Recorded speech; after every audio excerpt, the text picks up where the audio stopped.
Richard Fuller. Indeed, Madam Deputy Speaker, and after such a thoughtful presentation by the Honourable Lady the Member for Mitcham and Morden, I'm sure that the Minister has been listening carefully to her entreaties and also to the opinions on this side of the House. I'd like to congratulate the Minister and his Treasury team with this very important and big bill, having gone through all of the stages of committee and maintained the cross-party support that he is hearing is evident here today for his bill. So many congratulations to the Treasury team on that.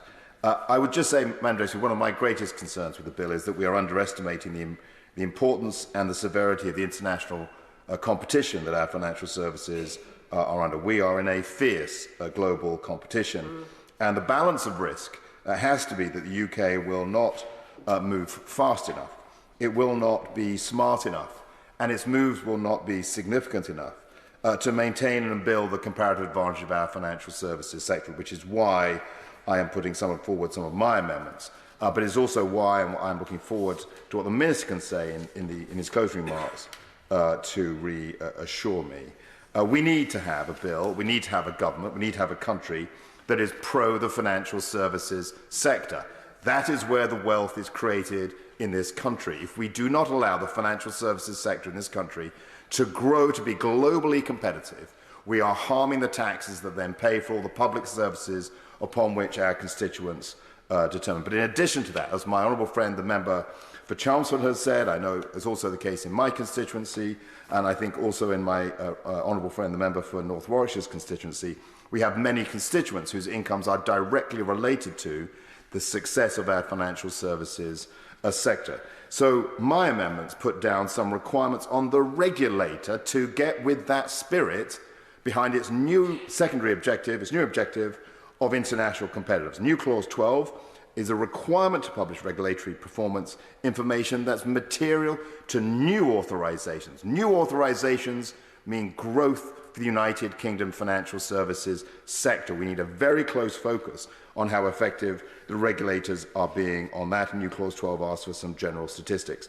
New Clause 13 talks about how the FCA and the PRA are working effectively to support already authorised firms, specifically to do with approved persons, for rules and timings on change in control, variation of permissions, and waivers and modifications. These are the tools of doing business, and if they're not greased and moving quickly enough, that is a source of competitive disadvantage for London. New Clause 14 talks about determination of applications. It creates a new key performance indicator for the FCA.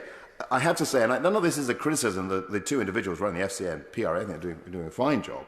But I would say in the FCA, they have a lot of KPIs which have got nothing to do with how effective they are in building the financial services sector in this country. They need to rebalance, Minister, and I know the Minister is supportive of this. They need to rebalance toward those, and I'll talk about that in one brief minute, Madam Deputy Speaker.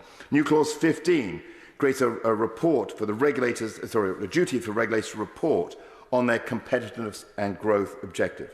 Now, for me, Minister, this is a crucial amendment, and I'd like to hear some commitment from the front bench today that he will commit to this report, and if he can look through some of the specific items that are in my amendment about what should be included in that, I would very much appreciate some specific response on that. The Minister has talked about the proportionality principle. Yes, there is a proportionality principle, but I reworded it, Madam Deputy Speaker, because it was not done in a way that was effective for the success of our financial services sector, to make a difference between wholesale and retail financial services firms. I have amendments down which are about the cost-benefit panel. This gets to the root and branch of how government should work out whether it does a new regulation. What are the costs and what are the benefits? The Minister has said, and I appreciate it, that he's excluding people who are direct employees of the regulators to be part of those panels. That just seems to me to be pretty basic. You shouldn't mark your own homework. But what we need are the voices of those who are being regulated in that cost-benefit analysis. Their opinions, their views, and their data on those panels. I'm afraid I can't, if Madam President, give away just because of Madam Deputy Speaker's desire to get it on, which I completely agree with Madam Deputy Speaker. And Amendment 1 and Amendment 4, for those two regulators, again, bring in the importance of transparency. What we don't want to see, Madam Deputy Speaker, is regulators going away into a secret room, not telling anyone what the cost-benefit analysis is, and then coming out and saying, we've decided it is X.